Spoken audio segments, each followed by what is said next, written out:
বটলিপ ফেক্টৰীসমূহে নলয় কেঁচা চাহপাত, যাৰ বাবে এতিয়া বিপাঙত পৰিছে লাখ লাখ ক্ষুদ্ৰ চাহ খেতিয়ক।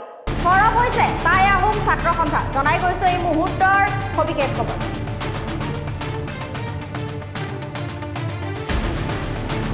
জনাই গৈছে এই মুহূৰ্তৰ এটা গুৰুত্বপূৰ্ণ খবৰ।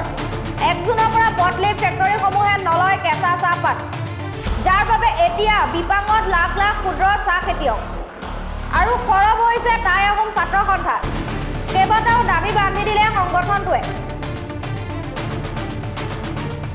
আৰু 7 দিনৰ ভিতৰত দাবীসমূহ মানি নললে গণতান্ত্ৰিক আন্দোলনৰ হুংকাৰ সংগঠনটোৰ।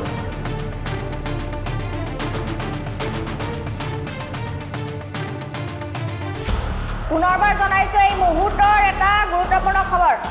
1 জুনৰ পৰা বটলিপ ফেক্টৰীসমূহে নলয় কেঁচা চাহপাত, যাৰ বাবে এতিয়া বিপাঙত লাখ লাখ ক্ষুদ্ৰ চাহ খেতিয়ক। আৰু সৰব হৈছে টাই আহোম ছাত্ৰ সন্থা। কেইবাটাও দাবী বান্ধি দিলে সংগঠনটোৱে। আৰু 7 দিনৰ ভিতৰত দাবীসমূহ মানি নললে গণতান্ত্ৰিক আন্দোলনৰ হুংকাৰ সংগঠনটোৰ। এই সন্দৰ্ভত আটাছৰ সভাপতি মিলন বুঢ়াগোহাঁইৰ প্ৰতিক্ৰিয়া। কি প্ৰতিক্ৰিয়া প্ৰকাশ কৰিলে মিলন বুঢ়াগোহাঁয়ে, সেই প্ৰতিক্ৰিয়া আপোনালোকলৈ আগবঢ়াইছো।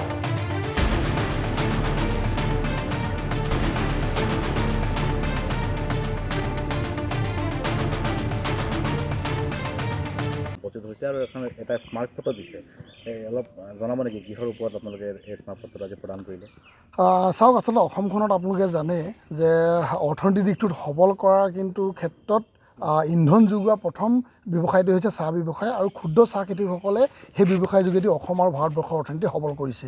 আৰু সেই অৱস্থা কিন্তু আজি কৰি থকাৰ সময়তে তাৎক্ষণিকভাৱে আমি দেখিবলৈ পালোঁ যে যিসকল ক্ষুদ্ৰ চাহ খেতিয়কে আচলতে নিজৰ চাহপাতবোৰ কেঁচা চাহপাত বিক্ৰী কৰি বটলিপ ফেক্টৰীসমূহত বিক্ৰী কৰে আৰু এই অৰ্থনীতিত সবল ৰূপ দিবৰ কাৰণে চেষ্টা কৰে, সেই বটলিপ ফেক্টৰীসমূহে কিন্তু অহা 1 জুনৰ পৰা তেখেতসকলৰ ফেক্টৰীসমূহ বন্ধ কৰাৰ এটা সিদ্ধান্ত গ্ৰহণ কৰিছে। আৰু ক্ষুদ্ৰ চাহ খেতিয়কসকলৰ পৰা পাত নলয় আৰু ফেক্টৰী বন্ধ কৰাৰ এটা সিদ্ধান্ত গ্ৰহণ কৰিছে। আমি সেই কথাটো গম পোৱাৰ লগে লগে, বিষয়টো গম পোৱাৰ লগে লগে আমি প্ৰগতিশীল ক্ষুদ্ৰ চাহ খেতিয়ক সন্থা আৰু ক্ষুদ্ৰ চাহ খেতিয়ক সন্থাৰ লগত যোগাযোগ আমি কৰিছিলোঁ।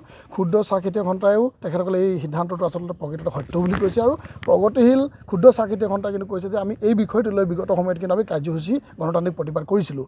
আজি আমি তেখেতসকলৰ সেই ইমানখিনি কৰাৰ পিছতো উত্তৰ নোলোৱাৰ কাৰণে আজি আমি যিজন আচলতে কলিকতাত মুখ্যস্থিত যিটো ভাৰতীয় চাহ নিগমৰ কাৰ্যালয় আছে তাৰ ডাইৰেক্টৰলৈ আমি এখন আজি স্মাৰক পত্ৰ Tinsukia additional director through the regional অফিচৰ থ্ৰুদি আমি পঠাইছোঁ। ইয়াত আমি বিভিন্ন দাবী সম্বলিত আমি আচলতে স্মাৰক পত্ৰ প্ৰদান কৰিছোঁ। তাৰ মাজত আমি মুখ্য কেইটামান দাবীৰ কথা কৈ দিব বিচাৰিছোঁ। প্ৰথম কথা, আমি টাই আহোম ছাত্ৰ সন্থাই কৈছোঁ যে সমগ্ৰ অসমত যিসকল বটলিপ ফেক্টৰী আছে তেখেতসকলৰ যিটো 1 জুনৰ পৰা ফেক্টৰী বন্ধ কৰাৰ সিদ্ধান্ত, এই কিন্তু বাতিল কৰাৰ ব্যৱস্থা কৰিব লাগিব। আমি বটলিপ ফেক্টৰীসমূহৰ মালিক পক্ষক কিন্তু কোৱা নাই। আমি দাবী জনাইছোঁ ডিপাৰ্টমেণ্টক, ভাৰতীয় চাহ নিগমক আমি আহ্বান জনাইছোঁ তেখেতসকলে এই ব্যৱস্থা গ্ৰহণ কৰিব লাগিব। আৰু দ্বিতীয় কথাটো হৈ গ'ল, আচলতে এই আলমটো লৈ যিসকল ব্যাগুম আচলতে চাহ উদ্যোগী ব্যৱসায়ীসকল আছে, উদ্যোগ ব্যৱসায়ীসকল আছে, তেখেতসকলে আচলতে এই বটলিপ ফেক্টৰীসমূহ বন্ধ কৰি একেবাৰে এটা নতুন ৰূপ দিব বিচাৰিছে নেকি, যিটো ৰূপৰ দ্বাৰা আচলতে ক্ষুদ্ৰ চাহ খেতিয়কসকলে একেবাৰে পেটে মৰাৰ এটা ব্যৱস্থা কৰিব বিচাৰিছে নেকি, তাকো আমি আচলতে এনকুৱাৰী কৰিবৰ কাৰণে আহ্বান জনাইছোঁ। আৰু সবাতোকৈ ডাঙৰ বিষয় যে যিসমূহ ঔষধ মৰাৰ কাৰণে, ঔষধবোৰ আচলতে কেমিকেল ব্যৱহাৰ কৰাৰ কাৰণে চাহপাতৰ চেম্পুলটো ৰিজেক্ট হয় বুলি কৈছে, সেই ঔষধসমূহ বা সেই আচলতে কেমিকেলসমূহ চাহ বৰ্ডে হওক বা ডিপাৰ্টমেণ্টে কিন্তু আজিলৈকে বেন কৰা নাই। আৰু সেই বেন নকৰাৰ কাৰণে আচলতে ৰাইজে হয়তো ক্ষুদ্ৰ চাহ খেতিয়কসকলে সেই কেমিকেলসমূহ ব্যৱহাৰ কৰিবৰ কাৰণে আজি অপাৰগ হৈছে বা তেখেতসকলে কৰিবলৈ বাধ্য হৈছে। গতিকে সেই ক্ষেত্ৰত কিন্তু টি বৰ্ডৰ যিটো কৰণীয় আছে সেইটো কৰা নাই। এৱাৰনেছ কেম্প পাতিব লাগে, সেইটো আমি দাবী জনাইছোঁ। এৱাৰনেছ কেম্প পতা নাই যে ক্ষুদ্ৰ চাহ খেতিয়কসকলে ক'ত কেনেদৰে আচলতে কোনটো কেমিকেল ব্যৱহাৰ কৰিব লাগিব, এই সকলোবিলাকৰ ওপৰত এৱাৰনেছ কেম্প হ'ব লাগে। কেৱল আমি মাহত বা দুমাহত যদি এখন এৱাৰনেছ কেম্প পাতি থৈ দিয়ে, কোনোবা এটা চুকত পাতি থৈ দিয়ে নহ'ব নহয়। প্ৰতিটো মুহূৰ্তত পাতিবৰ কাৰণে, প্ৰতিটো ক্ষণত পাতিবৰ কাৰণে, প্ৰতিটো ঠাইত পাতিবৰ কাৰণে আমি আহ্বান জনাইছোঁ।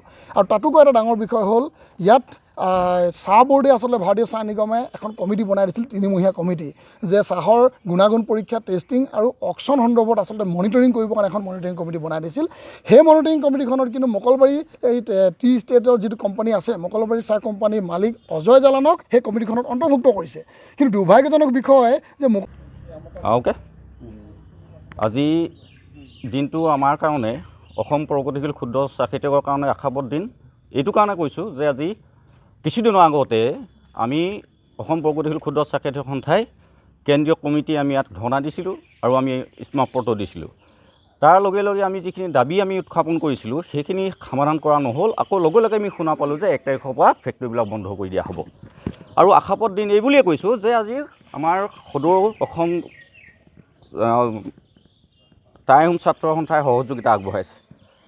তেখেতসকলে নিজাববীয়াকৈ স্মাৰকপত্ৰ দিছে।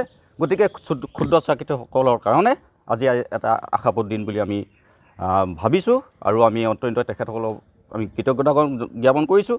আৰু চাহ খেতিটো যিহেতু নেকি এটা জাতি বা জনগোষ্ঠীৰ খেতি নহয়, প্ৰতিটো জাতি জনগোষ্ঠীৰ খেতি হয়। গতিকে আমি প্ৰতিটো দল সংগঠন, জাতীয় জনগোষ্ঠীয় দল সংগঠন আমি গোটেই আটাইখিনিয়ে লগ লাগি আমি আন্দোলন কৰিব লাগিব। প্ৰয়োজন হ'লে আমি গণ আন্দোলন কৰিব লাগিব। আৰু এইখিনিৰ ওপৰত যদি চৰকাৰে যদি দৃষ্টিগোচৰ নহয় বা দৃষ্টি যদি নিদিয়ে, গুৰুত্ব যদি নিদিয়ে, তেতিয়াহ'লে চাহ বিভাগৰ লগত যিমান বিভাগীয় ডিপাৰ্টমেণ্ট আছে আমি কিন্তু কাকো ৰেহাই নিদিম। এই কথাটো স্পষ্টকৈ কৈ আমাৰ টাই আহোম ছাত্ৰ সন্থাৰ কেন্দ্ৰীয় সভাপতি আছে, তেখেতে মন্তব্য আগবঢ়াব। ধন্যবাদ।